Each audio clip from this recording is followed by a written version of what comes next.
pleasure to welcome Billy back to CBS, and thanks for coming on. It's a pleasure. Now, the World Cup is recently completed, and I read some comments you made about the Scotland national football team. I think you call them a boys' brigade. I'm just curious what kind of reaction you got to that. We see in Scotland they have this boys' club thing called the Boys' Brigade. It's a kind of Presbyterian, semi-military marching band kind of people. Which has nothing at all to do with the team. They always have football teams, and they always play 11 guys running after the ball, or 10. The goalkeeper stays where he is, but the ball goes up and they all run after it, and they all run back, and there's no obvious plan to the thing. And that's what the Scottish team always look like to me. You know, we're a very good football nation, and we have a wonderful history. But modern football is beautiful. It's a South American game, it's a Spanish and Italian game, and apparently an American women's game. I mean, the American female team were the world champions. That's right. But Scotland, we qualify for the World Cup every single time, every 4 years, and we get stuffed every 4 years and sent home, you know. And our guys tend to misbehave a wee bit, get a bit drunk, and stay out late, and we have an enormous history of bad behaviour and lousy football. With super-duper heroes, you know, who always get beaten. You know, you usually have one or two great guys, legends in the team. We always get stuffed. We always think we're going to win. And why do you think that is, that every 4 years you go in there with high hopes and great expectations, and in round one, it's over? It's a national thing. I'll get hammered for this. Some journalist will be watching this and tell them, and I'll get hammered again. But in Scotland, I'm convinced we like losing. We have a victim attitude, and losing suits us. It gives us something to whine about and complain about. You know, for instance, we fought in some extraordinary battles, and we have wonderful music about it. There's great tunes and songs about Culloden because we were thrashed by the English. Flodden, where almost all of the young Scotsmen were killed, there's a great tune, Flowers of the Forest. You get that played at your funeral in the bagpipes, and everybody cries, oh, fabulous tune, tra-la-la. At Bannockburn, we won, we beat the English. There isn't one tune. Not a song, no. Not a thing. It took them by surprise. Oh, we won, what are we going to do now? What are we right about? So there's this love of failure. There's a starvation for failure, a longing for failure. And for instance, when we were beaten by Brazil, or no, we drew with Brazil, I think, there was huge hoardings. You did us proud, lads. No, they didn't. You tied. Yeah, they tied. They almost get stuffed. You know, they scored an own goal. They didn't do us proud. They were embarrassing. You know? And what about the activity in the stands while these games are being played? I'm told that now and again at Scottish football games, the crowd gets a bit rowdy. Huh? Well, that's very, very, very rare now. The English are very rowdy. The Scots, we kind of invented football violence. We were violent for religious reasons. The Catholics and the Protestants used to fight at football matches and throw stuff, throw bottles and cans and all that. And it was all very exciting. But it suddenly became unfashionable. And now the Scots take an enormous pride in their good behaviour, which is kind of weird. They're all shaking hands with people and taking old ladies across the road. But the English have become incredibly violent. But it's a weird thing, and it's well worth studying for some social worker, because they are like organised violence. You know, there are people called the casuals. You'll get the Manchester casuals and the Birmingham casuals. They will phone. You know, they dress in very expensive sports gear. They'll phone. They have cards. They have calling cards. If they beat you up, they leave a calling card on you. So you have just been attended to by the Manchester casuals. You're all blood and this wee calling card. But they'll phone each other and say, right, we'll fight at 2:30 at Piccadilly Circus. Oh, they schedule they schedule the fight, yeah. Yes, they turn up and they do it. Or another trick is to wear the opposite team's colours, yeah, and mingle, and on a given signal turn around and start beating people up. It is the most extraordinary phenomenon. In Scotland, I've read through the years that the lads there are trained to be tough. Were you brought up to be tough, to defend yourself? I wasn't trained by anybody, but I grew up thinking I was tough. And we have fought a lot. And no man is better than you, huh? Oh, absolutely. We grew up thinking that Glasgow people are good fighters. We are hard men, and that was the end of the story. So I grew up, and I'd punched a few guys, I'd bled a few noses. I was okay. And then I went to the countryside, And I thought, oh yeah, went dancing, thought I could do what I like, shoving people around. Some big guy in a sports jacket beat me till I was crying for my mother. Just some big muscly country boy. I learned my lesson very, very quickly. I didn't take part in any gang violence, but I thought I was a hard man. I thought I could really fight. And recently, have you not, from time to time, gotten into encounters with pressmen and photographers? Oh, yeah, I was beating them up for a while. Yeah, you gave them a couple of shots, right? Well, and paid a couple of fines? I paid a few fines, for beating them up, but it was wonderful. Oh, God, I loved it. Nothing like hitting a reporter. Oh, there's nothing like smashing a guy who has lied about you. It's just a brilliant feeling. And I used to do this thing at airports. There's a way of walking. When the photographers are taking a picture, they of course have to walk backwards, you know, because you're walking towards them, right. So they're running. So if you walk a certain way, you can aim them at things, you know. if you walk like that, and you can, you Coke machine and the you can make them fly downstairs over people's luggage. And if you punch a photographer, they never hit you back, because the other ones are taking pictures of you doing it. You see, so you're never going to be ganged up on. But there are some big fat slugs in journalism in Britain who, it's just kicking their asses. It's such a joy. Why? What have they done to you?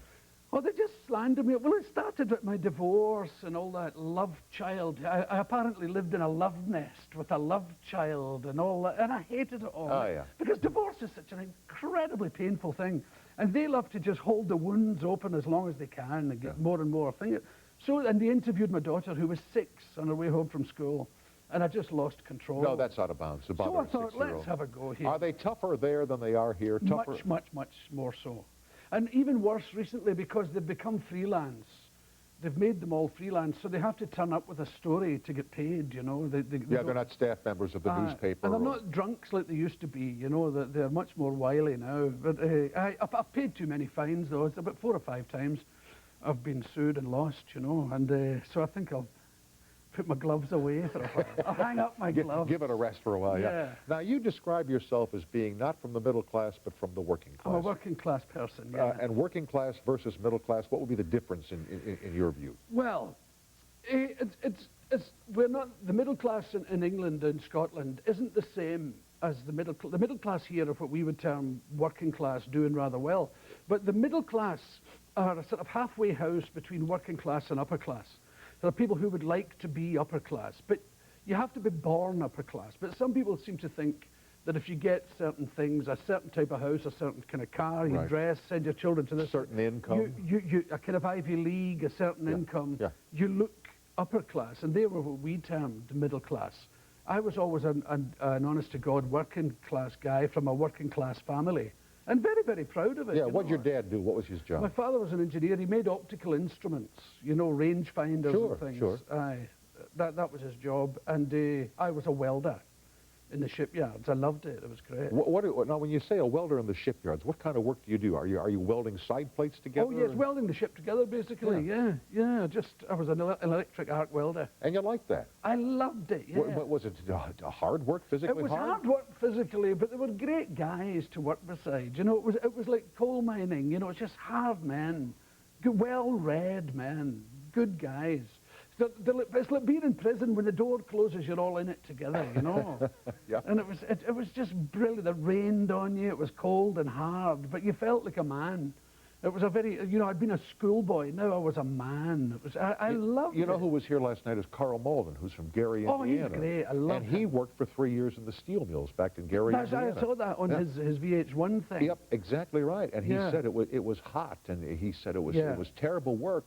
But there was a camaraderie with the people that you were working with because you were all in it together. Absolutely. It was like being in jail. It was and men swear so profane all the time. It's like the army, you know, you just, every second word, it's hard. Yeah. But you feel like a man. It's a lovely thing. And you can get up to all sorts of mischief. When I was a boy, we used to give people electric shocks. There was a team of 2 of us. And I would go underneath the deck on a plank of wood with my electric welding equipment. And the guy would be up there with a piece of metal, and he'd see someone walking into a puddle. He'd go, ding, ding, and I'd go, with the electric arc. Oh! And then it would be my turn upstairs. You see, ding, ding, yeah! And it was and the boiler suits, the overalls they wear, have a little half belt And we used to bend a welding rod in an S shape and hang a piece of paper and set fire to it. Just hook it on the half belt when someone's walking along and set fire. The guy's walking along. No one would ever tell him. Made the time pass, though, huh? Oh, huh? But didn't you want to get out, Billy? I did. I was always a dreamer, you know. I used to sit and watch the River Clyde with the ships going up, you know. Most American ships are registered in Baltimore for some reason. We just say Baltimore. I wonder what Baltimore's like. I wonder what Shanghai's like. You'd see all these names with they've been Monrovia, faraway Liberia, places. and all those flags, the American flag and the Irish flag and Spanish. And you see, I must get out of here. I must do something. Yeah. So you did. I did. I always wanted to be Hank Williams, you know. I knew all Hank Williams. I thought, that's what I'd like to be, a big skinny cowboy with a guitar, you know, wandering. Luke the Drifter was the character he was, and I thought, that's what I want to be. I want to be a tramp. Since I was a child, I wanted to be a tramp. Just a guy on the road, you know, like Utah Phillips or somebody. I was possessed with the idea of being interesting. I want to be an interesting person. That you have become a very interesting person. Let me take a fast break here. I want to tell you, in the Impostors, you play a gay tennis coach? I'm a gay tennis coach. Good. Yeah. I want to find out how that went for you. Back with Billy Connolly and you on the toll-free after a short time out. Hi, Faye, and welcome to CBS. Hello. Hello. Hello. Hello, I Faye. just wanted to say hello and good evening to two of my favorite raconteurs. Thank you. To Mr. Connolly first, as the guest, I'd like to know, what is it like being married to a sex therapist, and does she really know everything? Oh, my wife is a psychotherapist, and I suppose she deals in sexual trauma and stuff some of the time, but that's not all she does. But it's extremely pleasant being married to Pamela. She's a very bright woman. And she doesn't, unfortunately, she can't tell me anything about her job, you know, because of the ethics of the thing. So she doesn't bring the work home. So she can't tell me about anybody. I would love to know all sorts of stuff like that. Not about other people, about yourself. Oh, she tells me stuff about me. Yeah, but she's kind of easy on me. She gently persuades me to do things and not to do other things. And she's a very healthy, happy person, and I do love her. That speaks to your malleability. It's a good thing. And to Mr. Snyder, I want to say thank you for many years of pleasure. You're welcome. I've been posted out of the country for the last couple of years, and you have been my sanity. Well, thank you. Going to miss you. Thank you, Faye, and have a nice evening, okay? And you too. All right, good Bye-bye. night, young lady. Bye-bye now. The Imposter. Yes. Homosexual tennis coach. When you read the script, you loved it, right? I loved it, yeah. It's a smashing piece. It's a crowd of loonies on a luxury cruise liner. Oliver Platt and Stanley Tucci are two actors, really bad, out-of-work actors, and they are stowaways on an ocean liner, and getting up to all sorts of mischief. And I am the tennis coach on the ocean liner. And Steve Buscemi is a crooner, a drunk crooner who's just been divorced. And we get up to all sorts of mischief. And when I read the thing, I loved it. And I thought, well, I don't look very gay, you know. I look kind of macho. And I was kind of mincing around at the wardrobe mirror, you know, and pout. And I have a gay pal, Russell. And I said, give me some tips about being gay. And he was giving me all... Oh, he told me a lovely thing, incidentally. I think you'll like this. He said when he was younger and he was trying to find out if another guy was gay or not. Right. There were certain leading questions they would use, and this technique was known as dropping hairpins. Isn't that great? Dropping hairpins. Dropping hairpins. He would just bring certain words into his conversation, and if the guy picked him up on it, bingo. Bingo, yeah. Aye. But he was telling me all about the, you know... Well, what were some of the words? They were all too old-fashioned. Wartime things and stuff. Yeah. But he was telling me about a thing called a dry bath, where you sweep someone with your eyes and back up, you know. A dry bath? Giving him a dry bath, you know. And so I was practicing in the mirror, you know, and doing all this. And then I ride a motorcycle, you know, and I subscribe to this magazine. It's called Backstreet Heroes.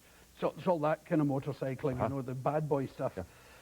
And I didn't read the original article, but this man, an American Marine, was replying to some article that I hadn't read. And he was homosexual, and he said, I'm a gay man, and I take exception to this limp-wristed attitude to sex, and I'm not a mincing effeminate, so-and-so. I'm a man. I have a shaven head. I ride a Harley. And he gave all these measurements. I'm a big guy, and I like men. I don't like limp-wristed, mincing men. I like men like me, big men. And I thought, that's my guy. That's who I'm going to be. So he just like rushes up to guys and goes, I love you. You know, you're beautiful. Or he'll say, how do you do? We must wrestle. People go, you must what? Sorry. It's gone, and then I'll chase them. But there's a lovely line in it where Oliver Platt is dressed as a woman, and I'm chasing him. And he of course, thinks that I think he's a woman. I know damn fine he's a man. And he pulls off his wig and he goes, look, I'm a man. And I say, and so am I. And the poor guy goes, oh my God. And I just love that kind of in your face. Sounds like great fun. Sounds like great fun. It was a brilliant thing to do with brilliant, brilliant people. In your military career, which we did not talk about the last time you were here, you elected the parachute service, huh? Yeah, that's right, the parachute regiment, yeah. Why? Because it seemed the most exciting thing to do. And because there were guys there. Men! Big men! And I thought, I'd love to jump out of an aeroplane. And the parachute regiment go everywhere, you know, the parachute at night into Libya and all that. And I did things like that. Behind the lines, under cover of night. Yeah, and I thought, that'll do me. Big, hard guys. Get in there and be a guy. I was desperate to be a man, because when I was a boy, I was desperately unhappy. And I thought, well, maybe when I'm a man, things will be great. Go different, right? Life will be different, be better, I'll be in control. I'll be in charge here. You know, and that's driven me my whole life, actually. And the guys were brilliant. The airborne is wonderful because they don't think like anybody else, you know. And you say to the guys, what happens if the parachute doesn't open? He said, cross your right leg over your left so we can screw you out. And it's like, okay, fine. And like nothing's taken seriously. I hear they very seldom, it is that they don't open. They usually open just very, very, very rare. In the old days when they were silk, I think they used to stick together. But now they're made of all sorts of man-made fibres that just can't stick together. It's very rare. I understand that you rang the bell once. Yes, it was the best. I was telling your researcher guy. He was saying, did anything weird ever happen to you? But you see, the weird, I was looking forward to the weird. The one I didn't do, I always wanted to do, is called the blown periphery, where you come out of the aeroplane and your parachute turns inside out, and the lines that are supposed to come down towards you go over the parachute, and it becomes like a big bra. And it's called a blown periphery, you know, and everybody look, oh, look, a blown periphery. Here it is, right up there, a blown periphery. Thing. But the other thing was ringing the bell, and that is hitting your head off the side of the aeroplane. Oh, perfect. With your helmet on. And I did that once. Gong. At 13 dings, I go ding, ding, ding, ding, ding, ding, along the side of the plane. It was the guy in front of me refused to jump. They do occasionally. What do you mean he refused to jump? You know, in the military thing... You're not allowed to refuse to jump. You got to go. You know, in the military, when they go, it's like, go, go, go, right. Go, go. That's the speed you're going out the door. And this guy went, I don't know, wait a minute. I said, go. I get it. And the guy said, stand over there. And he went, and jumped out. And by that time, I was facing the dispatcher, and he went, go! And I went out sideways. And I spun. And that's how ding, ding, ding, ding, ding, ding, ding, ding, ding. I got 13 dings. It was brilliant. I loved it. Look at that, a textbook, ring the bell. Huh? Yes! Perfect. Who rang the bell? Yes! Everybody was really jealous. Let me stop for a second. We'll continue with Billy Connolly, who can be seen currently in The Impostors. We'll be right back after this time out. I'm calling to find out what his clan is that he's from. And also, I grew up, I've got the blood in me, and I make Scottish eggs, which are hard-boiled eggs with like sausage around, and then they're deep-fried. And I would like to know if he eats those and what other cuisines he likes to eat. Oh, yeah. I do eat Scotch eggs, and I like them very much. And you're right, it is a boiled egg with sausage meat around it and a kind of bread stuff on the outside, a bready... Does the dish have a name? Scotch eggs. Scotch eggs. Yeah, that's what they're called, Scotch eggs. And is it haggis? No, haggis is all sorts of things. It's offal from a sheep, liver and all that stuff, and onions and spices and oatmeal, and it's in a bag like a sausage. The skin is I think it's a sheep's bladder, But that makes it sound awful, but it's just sausage skin is made of weird stuff anyway. And it's delicious. A couple of times a year. A little goes a long way. Yeah, right. A little bladder goes a long way. You know, it's one of those things, if you describe it, it's awful. It's like calling bacon and egg slivers of pig's underbelly and embryo of chicken. Oh, my God. Yeah. But if you call it bacon and egg, it's fine. Yeah, exactly. But if you don't think about what it is... No, it's like chicken. You don't want to think about chicken too much. Well, because you eat chicken before it's born and after it's dead. Yeah. Haggis is great, but a wee bit of malt whiskey on it too. Couldn't hurt. Yeah. And now they do vegetarian haggis, which is really a kind of hanging offence, but they do it anyway. People have a little go at it, you know, they're sort of more the health conscious, you know. You know, give me 2 pounds of brown rice. Oh no, you better make it a pound. I don't think I could carry 2 pounds home. You know the kind of guys. But the vegetarian stuff isn't so hot. But the offal, I've always liked that. That's very. And McLan is McLean. My mother, I'm of course Connolly, which is Irish, and our sept, S-E-P-T, that is our cousins in Scotland were McDonald's. But the tartan I wear when I wear my kilt to weddings and funerals and things is McLean of Duart, which is my mother. How do you find bagpipe music? Do you find I love it. Really? See, it makes my feelings hurt when I hear it. Oh, you would like it if you get enough of it. Remember how foreign the sitar sounded to you when Ravi Shankar and all them people... right. Well, the bagpipes, there's a classical music of the bagpipes is called pibroch, and when you get a liking for it, there is nothing. It's stony stuff. It can, if you just relax, it can just take you away. Really? It's wonderful music. See, I feel about bagpipe music like you feel about haggis. Just a little bit, you know? A little goes a long way. A little goes a long way. But you know what happens? The drones, when you're around it for a long time, the drone gets to you, like the didgeridoo or the alpine horn or any of those. Whoa. It massages the base of your brain, apparently, and gives you a very pleasant feeling. Makes my feelings hurt. It does. I want to cure you. Thank you for calling, Joyce, and thanks for watching our program.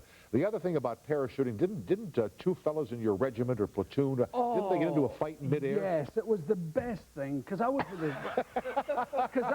with the 15th Scottish, and we weren't known for embroidery. You know, they were a hard bunch of guys.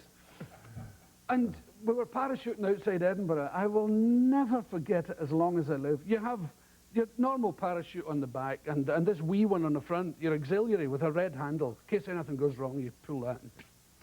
Well, there's a thing you do when you're parachuting. If you're directly above a guy, or somebody comes in below you, he can steal your air, you know. Exactly. And your parachute starts to collapse. That's right. Well, this happened. I mean, the sky was full of men. I was already down, and I was watching all the other guys coming in. There's about 6 airplanes in the air, and the sky is full of people. And I heard this, and there was a fight in the sky. 2 guys. And one had gone under, and his parachute collapsed, so he came thundering past this fellow and grabbed him as he was going by. And all the lines got... Come here, you! And his parachute went back up. So there was 2 guys and 2 parachutes. And then in the ensuing fracas, the auxiliary parachute came Opened up, yeah, perfect. So there's 3 parachutes now, and 2 guys. They're taking about half an hour to come down, and they're knocking lumps out of each other. And everybody in the ground's going, look at this, and this is great. Fine, hooray, come on, they're all supporting different guys. They landed, and a parachute's nearly 40 feet across, so these 3 parachutes just fell on top of them, and they were just 2 little lumps on the ground, beating underneath all this. Oh, we were lying on our backs. We were supposed to be fighting the war. How long were you in the parachute service? 4 years. 4 years? Yeah. Oh, it was lovely. Lovely. And then I became another guy. I wanted hair and save the whale and peace and love. And a guy shot at me in Cyprus, and I didn't like it. I thought, oh, I don't think this is good. So, because you know something? I thought he was right, you know. I was in his country. I've got no business there marching about in his mountains. It was when Kennedy was assassinated. I was in the Carigna Mountains. I was 21 years of age. And the guys shot at me during the night. Not just me, all the other guys. It's nothing personal, you know. Yeah, I understand, yeah. That's Billy Connolly. No, they just had to go, and we had to go back. And I hope I didn't hit anybody. And I thought, oh, what am I doing here? This is a joke. This isn't what I came to do. Yeah, I know. War is hell. Yeah, you know, killing people wasn't part of my plan. you remember that? During the first Desert Storm, when the American soldier tried to get out of it, and he said, I joined for a career, I didn't know we were going to war. And this American officer said, this is a case of failure to read the big print. Isn't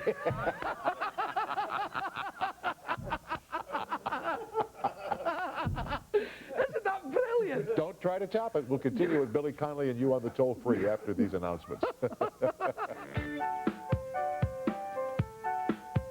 Two old Scottish guys fishing on a loch in the boat, and there was nothing happening, you know. They're just fishing away all day, and they're talking about all sorts of stuff. And one guy says to the other, what's the biggest fish you ever took out of here? He said, 15-pound brown trout. He said, get out of here. 15? I've never seen a 15. There was never a 15-pound brown. He said, I'm telling you, a 15-pound brownie out of this. Get out of here. I'm not talking to you. So they're sort of quiet for a long time. They're just fishing. And eventually the other fella says to him, what's the biggest thing you ever took out of here? He says, well, you'll never believe this. One day, I was fishing here, cast my line, felt an incredible weight.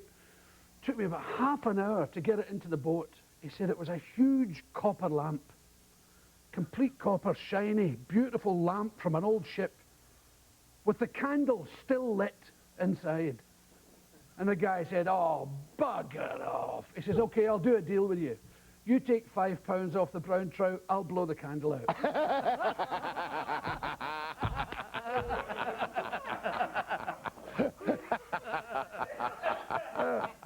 And there's a man in Scotland. Isn't it nice? Oh, that's a honey. That is a hummer. There's a guy in Scotland called George Moles, who's a beautiful man. He's a painter. And he doesn't fish anymore. He was a mad fisherman. But now he's one of those guys, he has taken to the equipment. He's mad, he just loves the things, you know, ties flies, doesn't go fishing anymore. And he said, I believe you fish, Billy. I said, yeah. He said, and it was the best sales pitch I've ever heard for a fly. He gave me a dry fly. He said, here, take this. And he put it in my hand. There's a tiny wee thing, a number 12. And I'm looking at it. He says, now listen, when you're going to tie this on your line, get out of the river. Don't tie it on when you're in the river. Get out of the river and get behind a tree. Go behind a tree with your back to the river. He says, because if you're doing it in the river, he says, the buggers will jump up and grab it out your hand. and I thought, that's the best sales pitch I've ever heard. That's a pretty good one. Pretty good one. George Moles, but the lamp's my favourite. Yeah, Karen, great question. It produced a great story. Thank you for watching, and thanks for calling us tonight. And good luck to Toronto. It's one of my favourite places. I love the Massey Hall. Well, come to us again then. Oh, I'd love to. I love that Massey Hall. It's such a fabby, big wooden, lovely theatre. Well, we're waiting for you. That's what theatres should all be like. Bless you both. All right, Karen, be well. Take care. We'll continue with Billy and you on the toll-free after this short time out. What drove you to perform? What was your motivation to get up on stage and perform? I wanted, basically... Did you ever do it in school at all? No, I was funny at school. I was a funny schoolboy. And I was a funny welder, you know, and a funny soldier. Yeah, as you said, yeah. Aye. So I wanted to be a comedian, and I didn't know how to go about it, because I was too hairy. I had very long hair and a beard, and I was too scruffy for cabaret. And there was still a kind of vaudeville in Scotland, but I was too young and weird for that. So I became a folk singer. Really? I played the banjo and my auto harp and sang Carter Family and Jimmy Rogers and all that. And then one day I read in the paper I was a comedian. It's a comedian Billy Connolly, and I thought I was a funny folk singer. I'm a comedian. And I said, my God, I've done it. I've done it. I'm a comedian. Now I are one, yeah. Yeah. And it was like a blinding flash in the road to Damascus. I never looked back. I wouldn't call the Queen my granny after that. Comedian. None of this folk singer rubbish. No, comic. I still love folk music, and that's mostly what I buy. Country music and folk music when I'm buying records. But my heart, I love comedy. I think it's such a wonderful thing to do. How has it changed since you first discovered comedy or began doing it? It's changed absolutely radically, and for the better. Really? Oh, it's in the best shape it's ever been. I especially love that. What's that Deaf Comedy Jam? Those black guys. Oh, they're very funny. Yeah. Oh God, I've fallen out of bed because they're completely without a political correctness. They don't care. No, I know. They say whatever. Yeah. Whatever. This is how whitey dances and all that. And we're to see if I do something about black guys.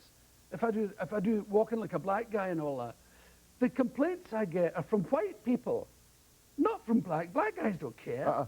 They think it's a great laugh. It's those white politically correct people are stiffies. And Frank Zappa said political correctness is the language of cowardice, and I couldn't agree more. Because with the black guys, you actually learn something when they're talking about how they live and how they look at you and how they view you. But if you're looking at a white guy, it's all pretendy and nicey poo. You know, I get bored with it. Well, like you say, the guy who dresses like a tourist in his own house. Absolutely. Yeah. But if you watch Robin Williams, you know, then it all pours out. He doesn't care. And it's a joy. There was never a Robin Williams when I was growing up. It was all guys in midnight blue mohair suits talking about the wife or the mother-in-law. Right. Talking about Pakistanis or something. Whereas Williams, he's an explosion on stage. He's a boof. Yeah. Yeah, everywhere. Now, you made the Imposter, you made it in New York? I did it in New York. How'd you like working and living in New York City? I love it. It's my favorite city on earth, I think, New York. Really? Oh, it's a great city. I absolutely love it. And I was confirmed as my favorite city last summer. I was in 7th Avenue, near where the Times Square, that wee statue of, who's it, George M. Cohan? Yes. Thing. And a taxi driver, a big sweaty man, a big smelly guy. Make it quick now, because we're almost done, okay? Right, oh, quick. He leans out his window of his taxi in the scorching sun and says, "I did it my way." Welcome to New York. Yeah, I love it here. I love this place. I love it, man. Mister, you are a party. Thanks for coming on tonight. It's always a great pleasure to see you, sir. Absolute joy. Okay, Billy Connolly is the guest. You can see him in The Impostors, and he truly celebrates life, and I'm grateful for his appearance here tonight. We will continue and tell you about tomorrow, which I hope is as good as tonight, after these messages. You're the best.